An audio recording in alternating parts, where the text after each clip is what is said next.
The man woke up to find himself locked inside a prison, but what shocked him most was that every cell was made of reinforced glass. Eating, drinking, and even going to the bathroom all had to be done in full view, with zero privacy. Worse yet, the cells were suspended in mid-air, making any attempt to dig a tunnel completely impossible. To prevent bribery, every floor was guarded by heavily armed soldiers wearing masks. Even above each cell, there was a 360-degree camera tracking every move. Escaping from this place would take a miracle. That's when the man realized he'd been set up. As the new guy, he quickly caught the attention of the other inmates. But he wasn't someone to mess with. He bent a guy's finger backward without hesitation. That little move caught the eye of the prison boss, Arno. Over the next few days, the man observed everything. This place had tighter security than any prison he'd ever seen. There was no concept of time, just constant fluorescent lighting. So when Arno asked if he needed anything, the man didn't say no this time. Instead, he asked to be sent to solitary confinement. Arno responded by punching him in the face, and the two started brawling. As expected, the guards stepped in and threw them both into solitary. But instead of a dark isolation room, the man was thrown into a blindingly hot chamber filled with intense heat lamps. Within minutes, dehydration set in. Still, he endured the heat and managed to gather one critical piece of information. 3 days later, he met Arno again. Arno was curious, why did this guy keep scoping out the place?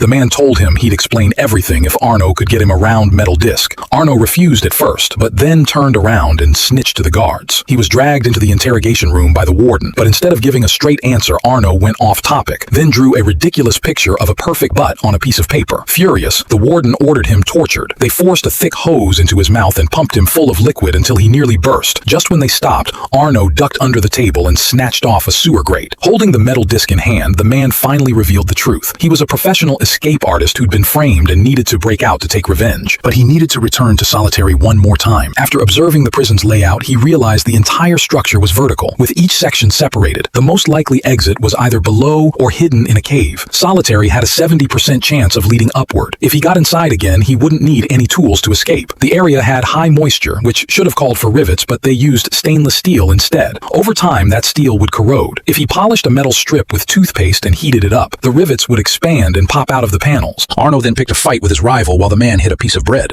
As expected, the guards showed up with batons and tossed them into solitary. The man immediately started heating the rivets using the polished strip. The guards watching the monitors saw nothing strange, unaware that the rivets were popping out one by one, tapping the ground to send a signal. Arno began yelling loudly to draw attention. Meanwhile, the man chewed up the bread and stuck the mush over the overhead camera. With the guards distracted by Arno, everything was set. The man pulled open the panel and slipped through, but when he reached the lower level, he was stunned. It was solid and sealed tight. He had no choice but to start climbing along a network of pipes. After a grueling climb, he finally reached the top. But the moment he opened the hatch and peeked out, his heart dropped. He was inside a massive cargo ship, sailing in the middle of nowhere.